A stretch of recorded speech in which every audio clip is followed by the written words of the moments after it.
Forget modern survival shows. Real survival happened centuries ago, when peasants faced brutal winters, failed harvests, and no backup plans. No supermarkets, no food banks, no second chances. Yet somehow they made it through. How? By mastering clever, resourceful techniques that most of us have completely forgotten. These weren't just life hacks, they were lifelines. Today we're diving into 8 genius medieval tricks that helped peasants stay fed all year, even when the world around them was cold, cruel, and starving. Number 1. Bark bread. In the spring of 1315, Europe was entering the first year of what would become one of the worst periods of starvation in its history, the Great Famine. Crops had failed due to relentless rains and cold weather. The grain stores were empty, livestock either dead or slaughtered long ago, and entire communities stood on the edge of collapse.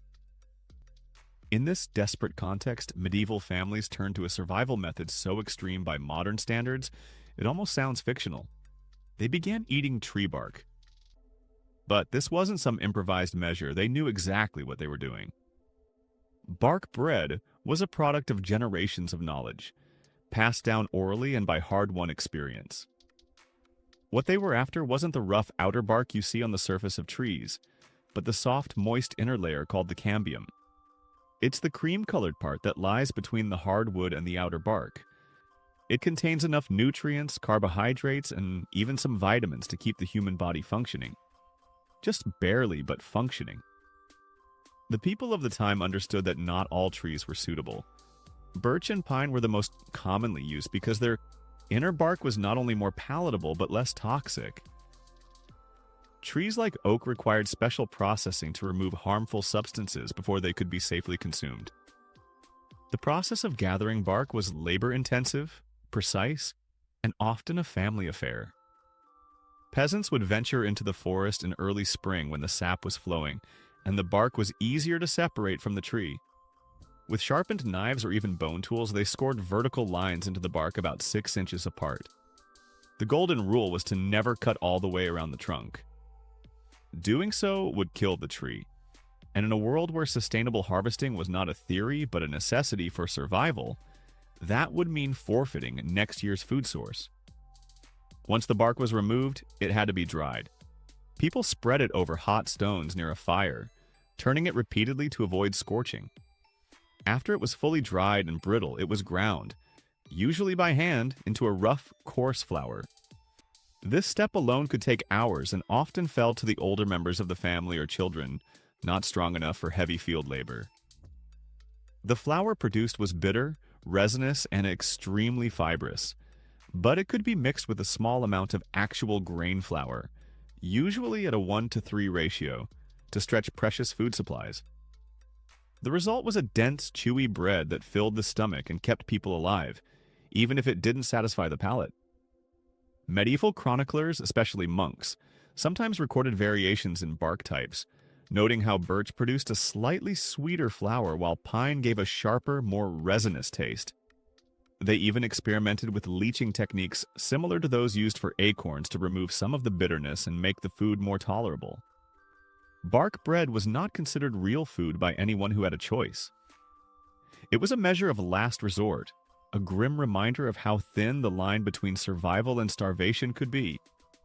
And yet, this technique helped entire communities survive prolonged periods of famine. It represents the ingenuity, endurance, and brutal realism of medieval life. Number 2, plant rope. In the medieval world, rope wasn't something you bought, it was something you made, often with materials that most modern people would walk right past without a second thought. Plant-based rope was one of the most essential tools in a peasant's daily life, and the ability to craft it from scratch could mean the difference between a working farm and disaster. Rope was used constantly for hauling, securing, binding, building, repairing, and sometimes even for life-saving improvisations during conflict or emergencies. It wasn't a luxury, it was a core technology, and creating it required a deep understanding of the natural materials available in the surrounding environment.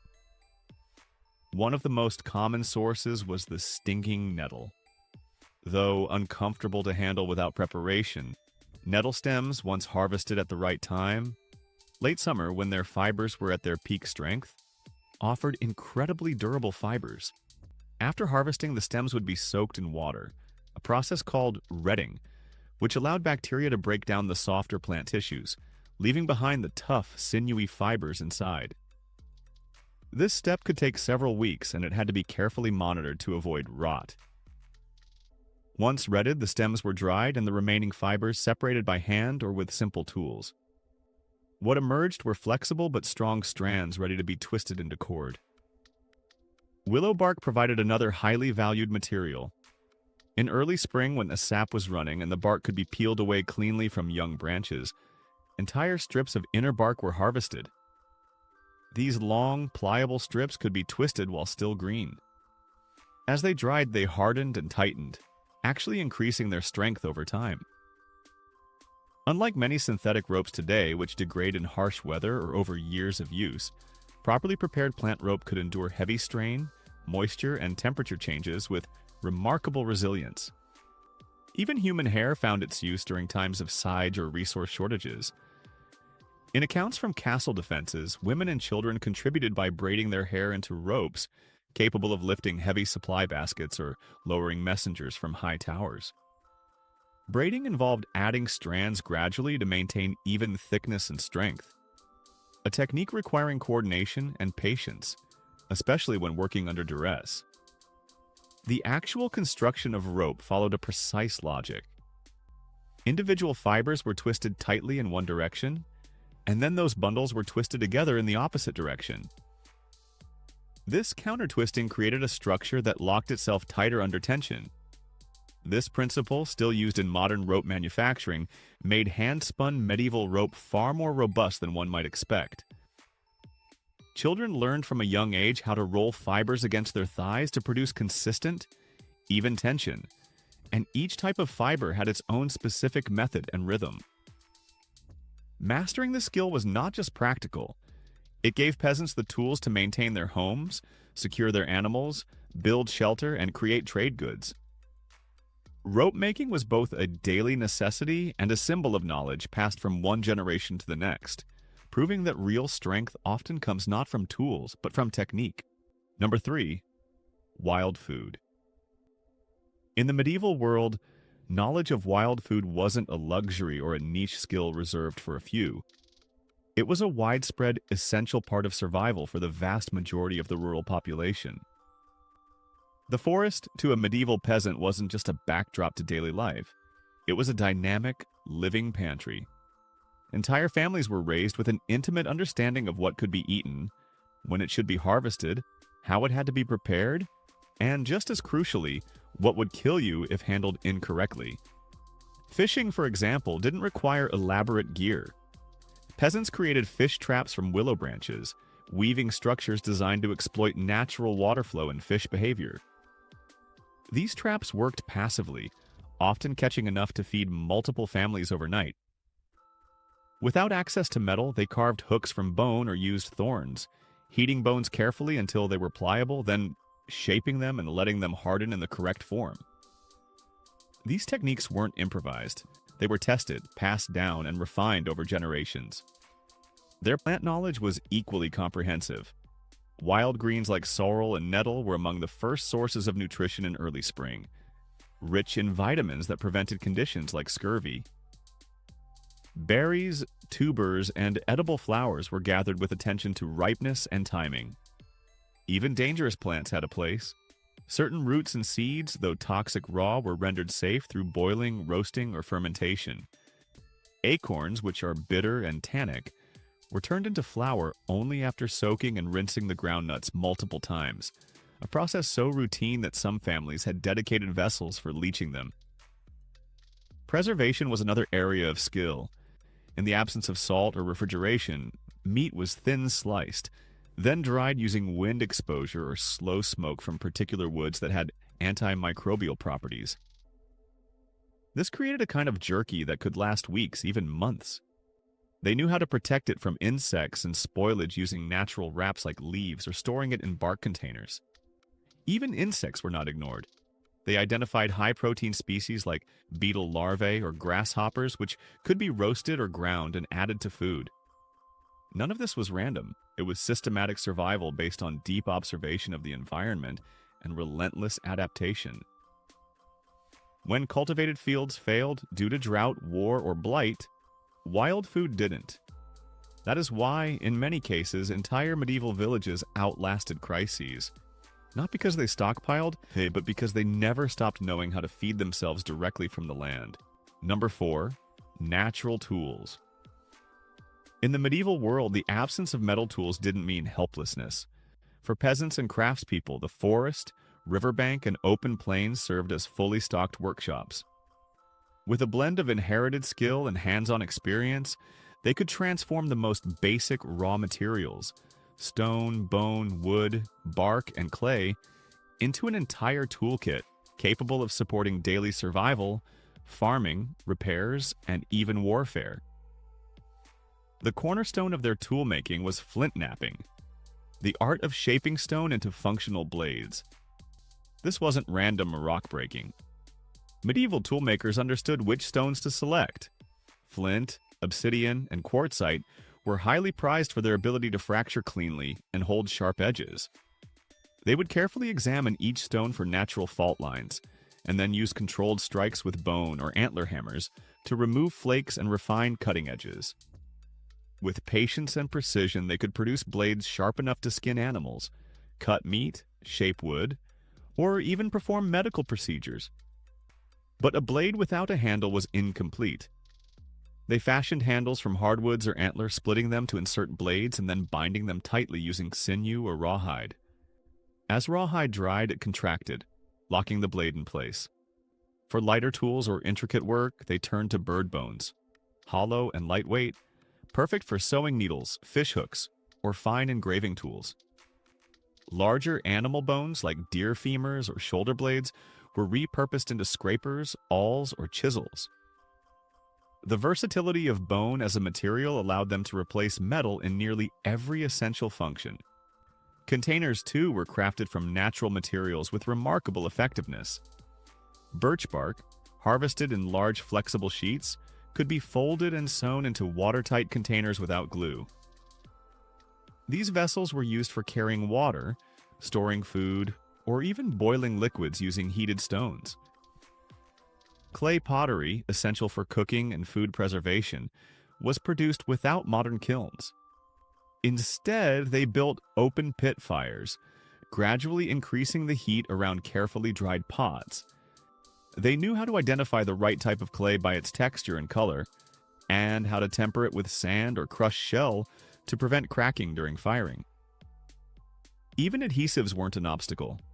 Glue was made by boiling animal hides and hooves to extract collagen, creating a sticky, strong substance that was used for tool repair, weapon construction, and sealing.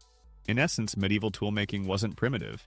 It was practical, adaptive, and built on generations of empirical knowledge. Number 5. Shelter and warmth. Surviving a medieval winter required more than just strength or luck. It demanded knowledge, planning, and a deep understanding of nature's rhythms. Exposure to cold was one of the leading causes of death, particularly during long, harsh winters in Northern Europe. Without the luxury of insulated buildings or modern weatherproof materials, medieval people were forced to rely entirely on what they could build with their hands and gather from their environment. The shelters they created weren't crude or improvised. They were carefully designed to trap heat, resist wind and water, and ensure long-term livability in the face of freezing temperatures. One of the most effective types of medieval shelters was the semi-underground earth lodge. These weren't just pits in the ground, they were strategically engineered to maximize warmth and minimize exposure. Builders would select elevated ground with good drainage to avoid flooding, then dig down just enough to create a sunken floor. The earth itself provided natural insulation, maintaining a more stable temperature than surface-level huts. Above ground, walls were reinforced with thick logs or woven branches plastered with mud, creating a windproof barrier. Roofs were typically thatched and heavily packed with straw, grass, or sod, providing both insulation and camouflage. Chimneys, if present, were minimal. Instead, vent holes and strategic airflow channels ensured that smoke from indoor fires could escape without letting precious heat out. Inside these shelters, insulation was everything. Clothing made from wool and animal hides was treated with fat or wax to make it water resistant, and it was layered strategically to retain body heat. Sleeping areas were often elevated from the ground using straw mats or wooden platforms to reduce heat loss to the cold earth. Bedding materials included dried grasses, animal pelts, or woven mats that added warmth without needing constant replacement. Fire starting was not only a daily ritual but a survival skill. People collected fat wood, highly flammable pine wood saturated with resin, which could ignite even when wet. Fire kits included materials like birch bark, dry moss, and fine plant fibers, each chosen for specific conditions: damp air, strong wind, or snow. A successful fire wasn't just for cooking, it was vital for drying clothing, heating water, and maintaining morale. Even the layout of a shelter was built around the fire, centralized, protected from drafts, and constantly fed. Crucially, medieval people also watched nature for signs of changing weather. Cloud formations, sudden drops in bird activity, and the behavior of livestock provided early warnings. These signs helped them prepare before storms hit, reinforcing structures and gathering extra fuel. Their ability to interpret nature gave them a small but crucial advantage in a world where being caught off guard could mean freezing to death by morning. Number 6. Ash alchemy. In the medieval world, ash was far more than a byproduct of fire. It was a vital resource that played a central role in daily survival. What modern people might toss aside as soot and debris, medieval households treated with deliberate care and respect because they understood something that has mostly been forgotten. Ash is chemistry. The fine white powder left behind after burning certain woods wasn't waste. It was a complex substance with a variety of crucial applications, from hygiene to food preservation and even medicine. But not all ash was created equal, and medieval people knew that deeply. They identified which types of wood produced specific chemical qualities in the ash. Oak ash, for example, was known to be rich in potassium carbonate, making it ideal for creating lye, a powerful alkaline solution essential in soap making. When oak ash was carefully leached with water, it produced a liquid that could saponify fats, turning them into soap that genuinely cleaned, even in harsh conditions. But the same strength that made oak ash effective could also make it dangerous. Used improperly, it could damage skin or render food inedible. That's where ash knowledge became a serious discipline. Families often had someone, an ash keeper, who carried generational knowledge about how to identify, collect, and process ash safely. They knew which trees produced food-safe ash like beech, which offered gentler compounds suitable for treating and clarifying foods like honey, or for creating mild lye used in preserving certain ingredients. In some regions, vine ash was especially prized not for soap, but for dental care. Its unique mineral content made it ideal for mixing into tooth powders that, surprisingly, helped prevent decay long before toothbrushes and toothpaste became common. The process of creating usable ash required precision. Fires had to burn hot and long to ensure complete combustion, leaving only fine, clean ash with no unburnt charcoal. When preparing lye, ash was placed in containers and carefully leached with water in controlled ratios. To test the strength of the resulting solution, medieval people used folk methods like floating an egg in the liquid. The more buoyant the egg, the stronger the lye. This wasn't superstition. It was an empirical technique passed down through generations. Beyond soap and preservation, ash was even used medically. Mixed with honey or water, certain ash pastes helped disinfect wounds, taking advantage of their alkaline and mineral properties to prevent infection and promote healing. In a world without modern antiseptics or packaged cleaners, ash was a cornerstone of household science, representing both the ingenuity and the practicality that defined medieval survival. Number 7. Clay mastery. Long before iron pans, copper kettles, or even cast iron cauldrons became common, Medieval peasants relied on one of the oldest materials known to humanity: clay. This wasn't simply about molding mud into crude shapes. It was an intricate, highly skilled practice that combined geological knowledge, craftsmanship, and survival necessity. Medieval people knew that not all clay was created equal.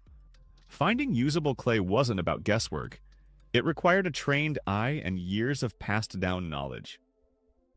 The best clay had a smooth, fine texture, a light or pale coloration, and a slightly greasy or waxy feel when rubbed between the fingers.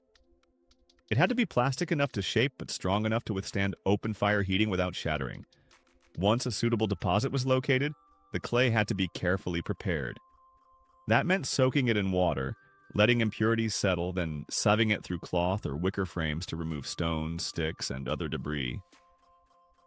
After this labor-intensive cleaning process, the clay was ready for shaping. Medieval potters didn't have spinning wheels like we imagine today.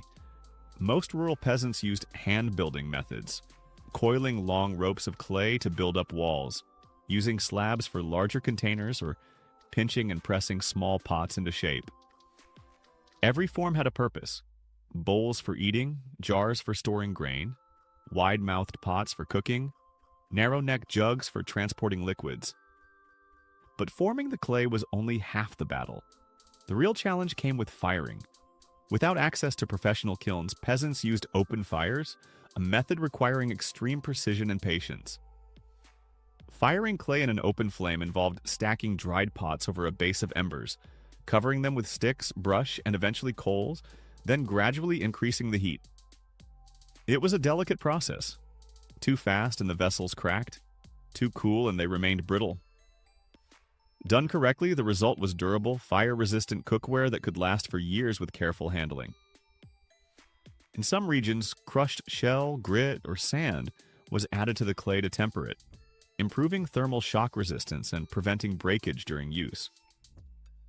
But the value of clay went beyond function. It was also cultural. People crafted oil lamps to light their homes, flutes and whistles for music, even amulets or small idols for spiritual protection. Clay was more than a tool. It was a medium for everyday life, work, and belief. In a world without metal conveniences, clay mastery wasn't optional. It was survival shaped by hand. Number 8. Vision in the dark. In the medieval world, the absence of artificial light didn't mean helpless fumbling in the dark. It meant adaptation, discipline, and an almost intimate understanding of natural light sources. Medieval people developed an extraordinary capacity to navigate, work, and even thrive in low-light environments by training their eyes and adjusting their behaviors in ways modern individuals rarely consider. Their vision wasn't artificially enhanced by technology, but finely tuned through necessity, environmental awareness, and generations of inherited wisdom. To begin with, medieval populations structured their entire daily rhythm around available light. Without electricity, firelight and natural ambient light became central to survival. People were acutely aware of how different types of light, moonlight, starlight, snow reflection, or even the faint bioluminescence of certain fungi, could be used to illuminate paths, spaces, and tasks. They intentionally protected their night vision by minimizing exposure to bright light during the day, or by shielding their eyes during sudden bursts of brightness, understanding that it could take a long time for eyes to readjust to the dark. Villagers often improved visibility in dark spaces by placing pale materials, such as light-colored stones, strips of bark, or chalk markings, along frequently used paths or inside shelters to reflect even minimal light from the moon or hearth fires. Indoors, they manipulated firelight to reduce harsh shadows by using polished surfaces like animal horn or reflective metals. These created dispersed, even lighting that allowed people to cook, sew, or tend to infants without plunging parts of the room into dangerous darkness. One of the most fascinating medieval adaptations was their segmented sleep cycle. Rather than sleeping through the entire night in one block, many practiced what we now call biphasic sleep. They would sleep a few hours after sundown, wake naturally around midnight, then return to sleep before dawn. That quiet, moonlit interval between sleep sessions wasn't wasted. It was used for prayer, meditation, mending tools, stoking fires, or even hushed conversations and visits. Darkness was not feared, it was harnessed. This capacity to live by subtle cues of light and shadow, to function effectively without artificial illumination, speaks volumes about medieval resilience. They weren't hindered by the dark, they adapted to it with skill and creativity. In situations where modern people might reach for a flashlight or night vision gear, a medieval person would instead pause, let their eyes adjust, and walk confidently into the night.